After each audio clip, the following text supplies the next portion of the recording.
Halo semuanya, kali ini kita akan ngobrolin tentang indeks di DB ya.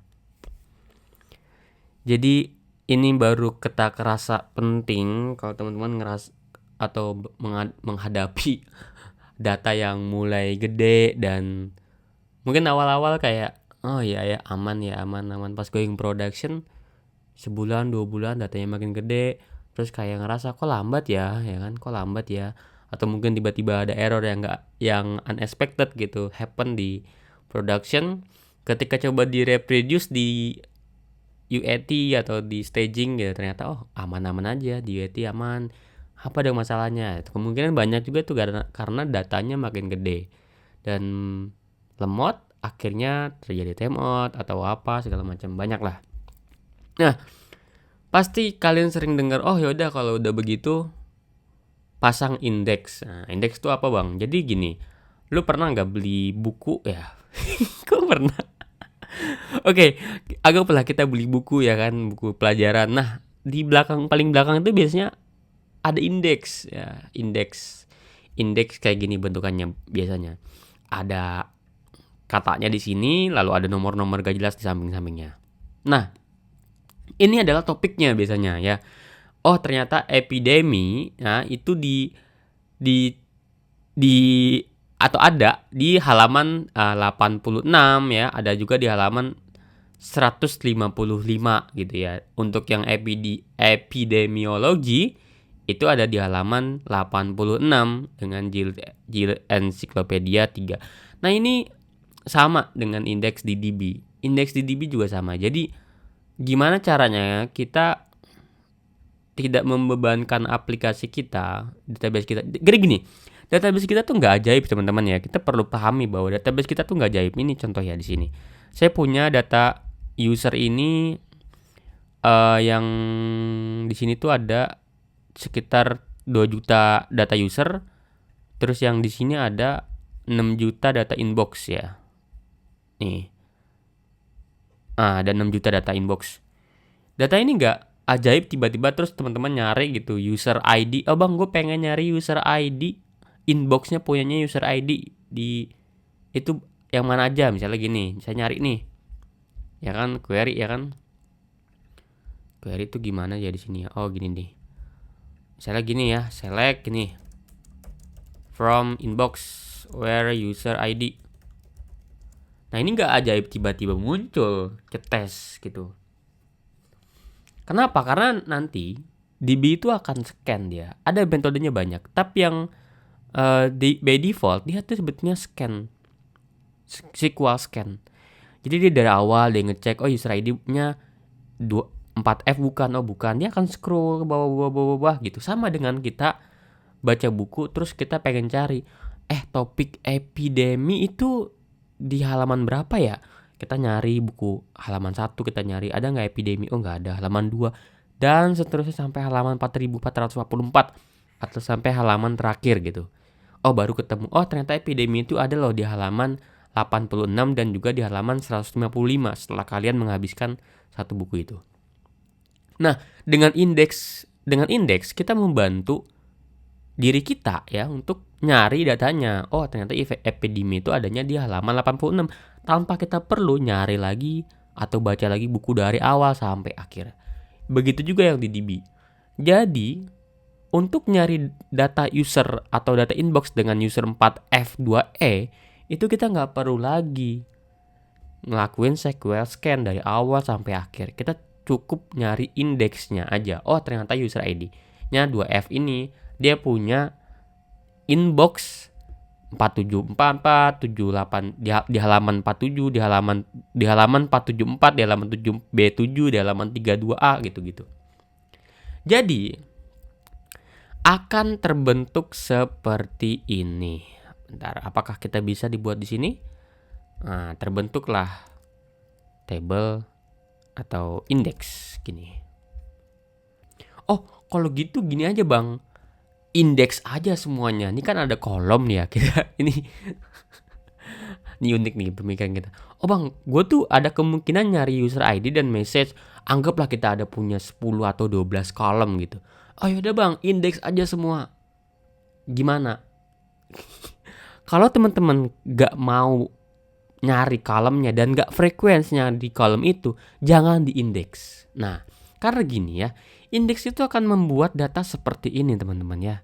Misalnya ini tadi user 1 gitu ya. Dia punya inboxnya itu referensi ke inbox ID nomor 01, 02, 03 ini. Lalu ada juga 2 gitu ya. User ID 2, dia punya inbox di 04, 05, 06 kayak gini nih. Lah terus kapan nge-insertnya? Nge-insertnya waktu kita nge-create datanya. Lah gimana Bang? Coba gue tuh pengen tahu realnya tuh gimana. Oke, gini deh.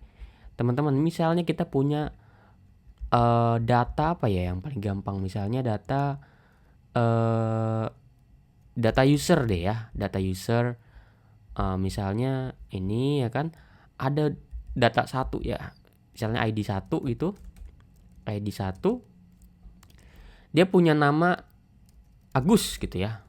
Data 2 dia punya namanya Sutomo. Data 3 Hatta. Data 4 Agus. Data 5 Agus. Data 6 Budi. Gini. Nah, kalau udah gini gimana dia membentuknya? Dia akan seperti ini. Kalau anggaplah kita akan mengindeks full name. Maka Agus referensi ke-1, referensi ke-4, dan ke-5. Jadi begitu kita nyari Agus, cetes langsung nyari, dapatlah Agus kayak gini. Otomatis dapat. Nyari Sutomo, ya udah nyari aja, tinggal nyari di sini. Misalnya di bawahnya ada Sutomo. Oh, referensi ke tabel 2 gitu. Jadi terbentuk semacam struktur baru lagi.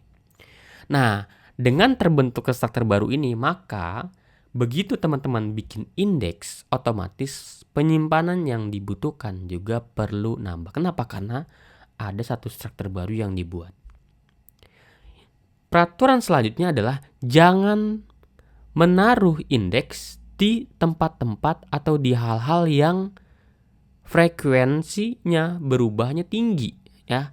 Anggaplah teman-teman, oh ternyata saya juga pengen perlu user status gitu ya, status gitu ya. Terus kita pakai kita indeks juga status gitu. Anggaplah kita punya 2 indeks gini. Status A, B, C, D, E, F, G itu akan berubah. Misalnya ini indeks yang kedua ya. Indeks ada status lagi di sini. Statusnya misalnya aktif. Aktif. Itu yang 1, 2, 3, 4, 5 itu aktif semua. Inaktif 6 gini. Anggaplah gini ya. Lah, gimana ternyata kalau misalnya si nomor 4 ini ngubah statusnya dari aktif ke inaktif? Otomatis bukan cuman kita perlu nge-update record, kita juga harus nge-update data di sini, di indeks. Lah gimana kalau misalnya saya pengennya ngapus gitu? Berarti ada 2 yang kita hapus, indeks ini dan indeks ini. Oleh karena itu, teman-teman perlu tahu, ketika kita nambahin indeks, otomatis performance untuk insert, update, dan delete itu drop. Itu akan turun. Ya, ingat itu akan turun.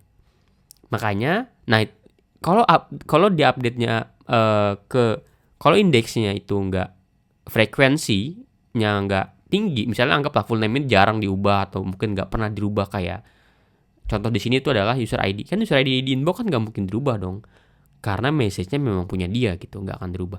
Maka ini cocok menjadi ditaruh indeks dan frekuensinya juga tinggi kita makainya. Di sini status ini perubahannya cepat misalnya ya, itu enggak cocok ditaruh indeks meskipun kita cari gitu. Oke. Itu yang keberapa tuh? Nah, selanjutnya teman-teman perlu ingat, perlu tahu di sini. Tadi saya udah nyinggung juga ya. Saya nyari nih misalnya B user ID ini ya, tes gitu. Tes. Oh, dapat nih datanya ini. Oke, saya juga pengen nyari B message gitu. Select from inbox where message-nya ini. Cari, tes. Nah, ini hampir 1 detik ya kita nyari. Kita coba ngomongin performance dulu deh.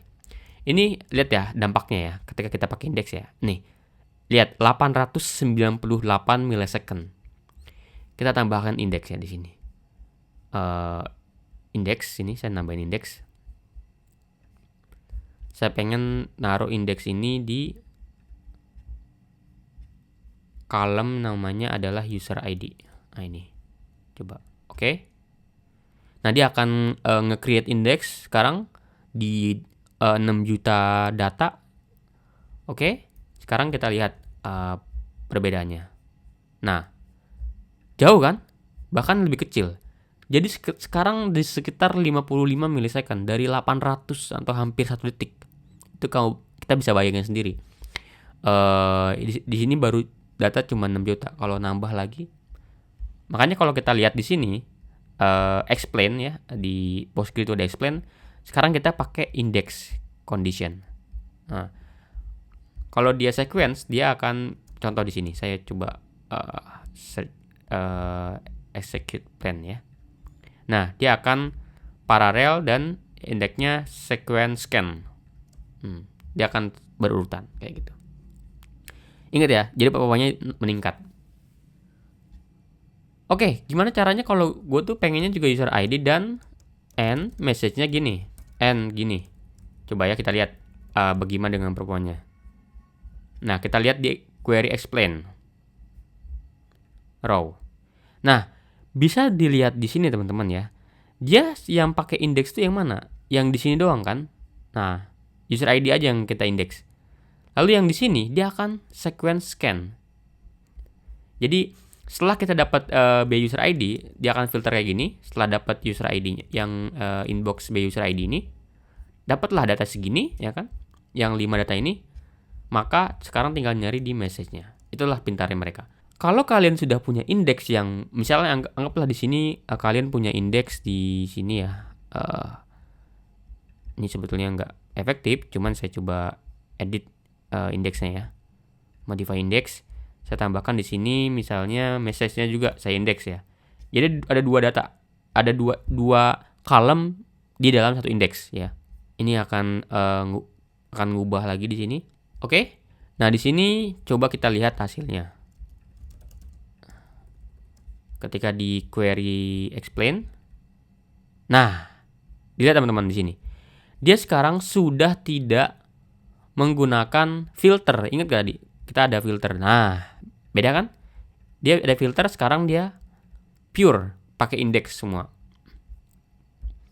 Lebih cepat, iya lebih cepat. Tapi ingat lagi bahwa nanti storage-nya akan lebih besar. Dan aturan yang keberapa ini?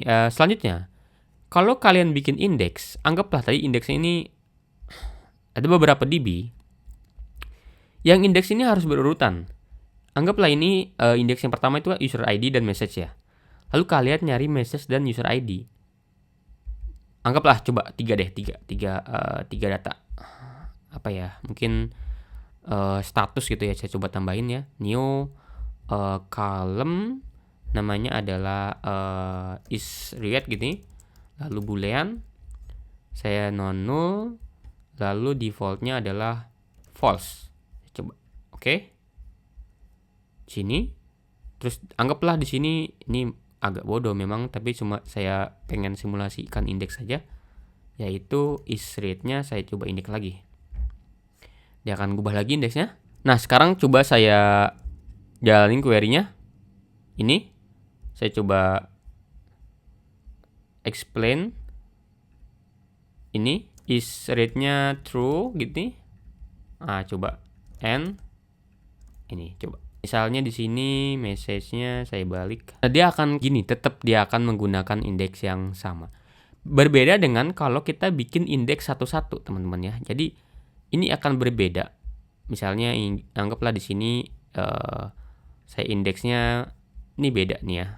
Ini saya indeks sendiri ya kan. Terus di sini saya bikin lagi indeks yang lain. Misalnya ini untuk indeks message gini. Message kayak gini. Nih, ketika kita lihat di sini, saya pengen query explain di sini. Nah, message yang dipakai adalah inbox message inbox message index ya yang kita pakai nih. Kalau dia ID tadi user ID ya. Tadi saya mau pakai user ID mana ya? Asal aja. Misalnya gini. Indeks yang dipakai adalah pasti beda harusnya ya. Explain.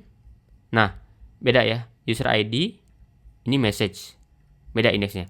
Gimana kalau 2? Dia akan pakai indeks yang mana, Bang?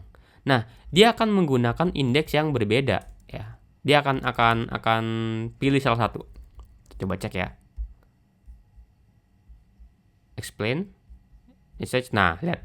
Dia akan satunya menggunakan indeks, setelah itu sisanya akan pakai filter. Ya. Tergantung pada indeks yang mana yang dipakai duluan. Misalnya gini ya. Saya coba pakai n gini.